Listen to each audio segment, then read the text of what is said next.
সল্টু আমার সাথে সাথে বল, লেখাপড়া করে যে গাড়ি ঘোড়া চড়ে সে। স্যার এই কথাটা ঠিক না। কেন? আপনি তো অনেক বেশি লেখাপড়া করছেন, তাহলে আপনি প্রতিদিন হেঁটে আসেন কেন? কি রে সল্টু, তোর হাতের লেখা এত ভয়ঙ্কর কেন? স্যার ডাক্তার হওয়ার জন্য প্র্যাকটিস করতেছি। আচ্ছা সল্টু, বলতো বিবিসি মানে কি? স্যার এটা তো একদমই সোজা, বাংলাদেশ বিস্কুট কোম্পানি। পিয়াদব, বাড়ি কোথায়? স্যার এটাও হতে পারে।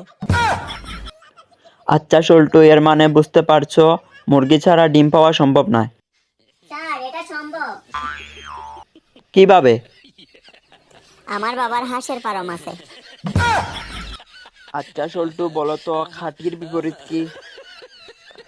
বেজাল। Very good. বেড। বিয়াদব, আদব। উঠে দাঁড়াও, বসে পড়ো। ক্লাস থেকে বের হয়ে যাও। স্যার বাহির থেকে ক্লাসে আসো। আচ্ছা সল্টু, বলো তো সব থেকে হাসি খুশি প্রাণী কোনটি? স্যার হাতি। কেন? দেখেন না স্যার, হাতি সবসময় খুশিতে তার দাঁত বের করে রাখে।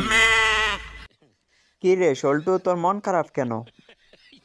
না স্যার বলবো না স্যার, আমার লজ্জা করে। আরে লজ্জা পাস কেন? আমাকে তোর বন্ধু ভেবেই বলে ফেল।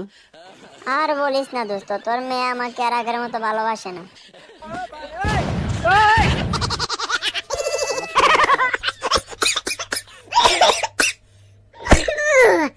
ওই ওই ওই ওই ওই।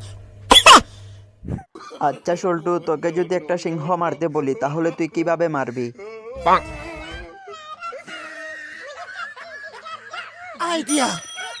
স্যার সিংহ মারা সহজ একটা বুদ্ধি পেয়েছি। তাই কি তোর বুদ্ধি, আমাকে বলতো শুনি। প্রথমে আমি বিষ খেয়ে সিংহর সামনে গিয়ে শুয়ে পড়বো, তারপর সিংহ আমাকে খাবে, তার সাথে সাথে সিংহটা মরে যাবে।